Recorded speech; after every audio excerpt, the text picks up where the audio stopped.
안녕하십니까. 오늘은 사순 제2주일입니다. 또한 오늘은 전국의 성당에서 최양업 신부님의 시복을 기원하는 미사를 바치는 날이기도 합니다. 최양업 신부님 탄생일이 내일이신데요. 동갑이시죠. 김대관 신부님하고요. 그래서 올해는 김대관 신부님 탄생 200주년인 동시에 최양업 신부님의 탄생 200주년이기도 합니다. 그러나 김대관 신부님은 사제서품 받으시고 1년이 채 안 된 상태에서 순교를 하셔서 1984년에 이미 성인이 되셨는데, 최양업 신부님은 19년인가요? 아주 힘든 사목 생활을 하시고 박해중이지만 순교를 못하시고 과로사를 하셨습니다. 순교를 못했다고 표현하는 게 좀 이상한데, 어쨌든 순교자가 아니신 바람에 지금까지 복자도 못 되시고 가경자에 겨우 머물러 계십니다. 가경자는 시복이 되기 전 단계죠. 순교를 하신 분과 순교하지 않은 분의 차이가 이처럼 큽니다. 대부분 성인들은 순교자가 많고 또 주교님들 많고 사제들도 많지만, 사제들은 대부분 수도사제들이 성인이세요. 교구 신부님 중에, 교구 사제 중에 순교하지 않고 성인이 되신 분은 요한 마리아 비안네 신부님 한 분뿐입니다.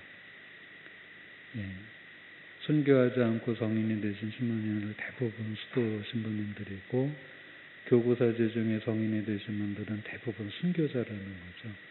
최양업 신부님이 시복되시고 시성되시면 순교하지 않은 교구사제 중에는 전 세계에서 두 번째로 성인이 되시는 겁니다.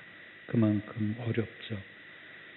그런데 물론 순교하시는 게 대단하신 일입니다만, 최양업 신부님께서도 그에 못지않게 1년에 적어도 10,000km씩을 걸어 다니시면서 조선 팔도를, 신자들을 사목하셨는데도 그 공로가 여전히 제대로 인정받지 못하는 것 같아서 조금 아쉽기도 합니다. 최양업 신부님의 시복을 위해서 더 많이 기도하시고 기도해 주시고, 또 최양업 신부님을 공경하는 마음 더 많이 가져주시면 좋겠습니다. 사순제 2주일에는 언제나 예수님의 거룩한 변모 이야기를 듣습니다. 거룩한 변모가 일어난 곳은 산이죠. 오늘 복음의 장소적인 배경은 산입니다. 오늘 복음에는 높은 산이라는 표현이 나옵니다. 구약시대에 하느님을 일컫는 말, 물론 하느님은 하느님이시지만 하느님의 여러 속성에 따라 명칭들이 있었는데, 그 가운데 하나가 산의 하느님이라는 명칭입니다.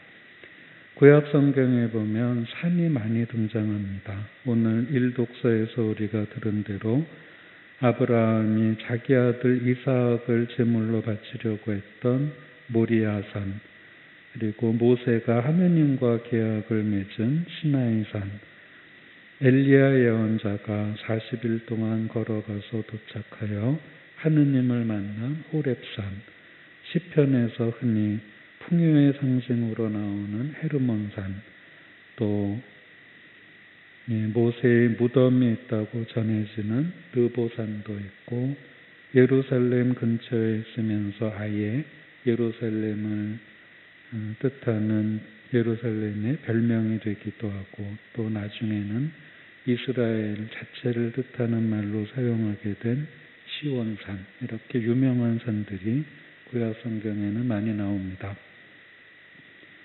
신약 성경에서는 특정한 산 이름이 많이 나타나지는 않습니다. 그러나 전설에 따르면, 전승에 따르면 예수님께서 거룩하게 변모하신 산은 타보르 산이라고 합니다. 산은 일단 기본적으로 높은 곳이죠. 평지보다 높습니다.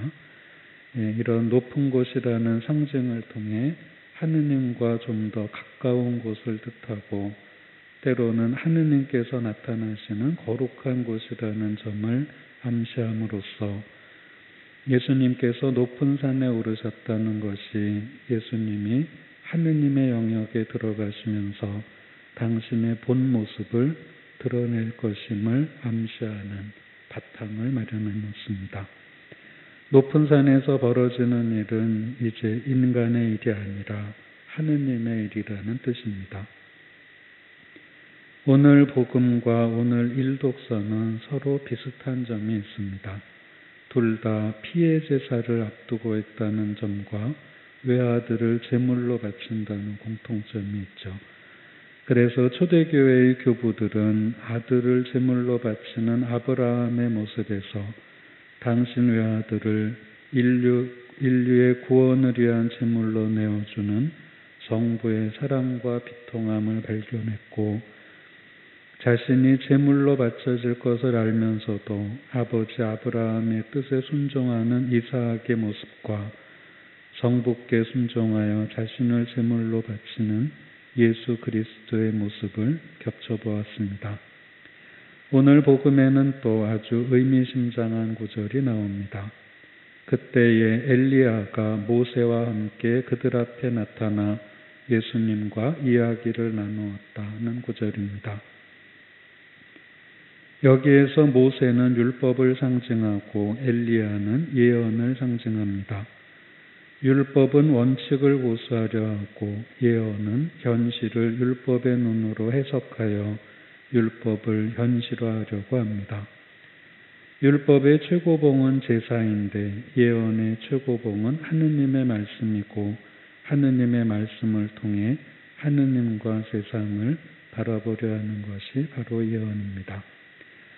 그런데 율법은 율법주의에 빠져 세상을 외면하고 때로는 사람보다 율법을 앞세우는 비인간적인 면을 보일 수도 있고 또 예언은 영과 말씀을 통해 세상 속으로 들어가야 한다는 점을 강조하다 보니 세속적이거나 또 율법을 소홀히 여기게 되기도 한다는 부정적인 면을 각각 가질 수 있습니다.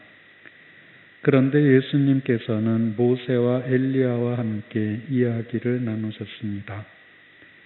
이 구절은 율법과 예언이 예수님 안에서 하나로 종합되었다는 것을 드러내는 구절입니다. 율법과 예언은 예수 그리스도의 순종과 헌신으로 더 이상 모순이나 갈등 속에 있지 않고 하나가 되었습니다. 예수 그리스도의 순종과 헌신은 아브라함의 뜻에 순종하는 이삭과 닮았습니다. 하느님의 말씀과 뜻에 자신을 헌신하는 예수 그리스도를 통해 율법과 예언은 하나가 되어 하느님을 향하게 되었습니다. 율법과 예언, 교회와 현실, 제사와 말씀이 서로 분리되어 있는 것처럼 보이는 이유는 믿는 이들이 율법과 예언을 자신 안에서 하나가 되게 하려고 헌신하지 않기 때문입니다. 율법을 중시하는 사람은 하느님과 세상을 한사코 분리하려고 하고 예언이 중요하다고 하는 이들은 하느님을 인간적으로 해석하고 설명하려고 하다가 예배와 영성을 자칫 소홀히 하기도 합니다. 우리를 그리스도의 제자로 만드는 것은 율법만 추종하는 율법주의나 현실이 율법보다 더 중요하다고 하는 현실주의가 아니라 하느님의 뜻에 순종하고 기꺼이 십자가를 지고 십자가에 매달려 죽으신 예수 그리스도께 헌신하는 마음입니다. 우리가 우리 자신의 십자가를 지려고 하지 않으면 율법과 예언은 우리 안에서 서로 일치할 수 없습니다. 예수님께서 누구든지 내 뒤를 따라오려면 자신을 버리고 날마다 제 십자가를 지고 나를 따라야 한다고 말씀하신 것처럼 하느님께 의탁하고 하느님의 뜻에 따라 생활을 변화시키려 하는 마음과 그 실천이 우리가 십자가를 지는 태도이고 그 태도는 우리를 드높은 곳으로 이끌어 거룩히 변모하게 해줄 것입니다. 잠시 묵상하시겠습니다.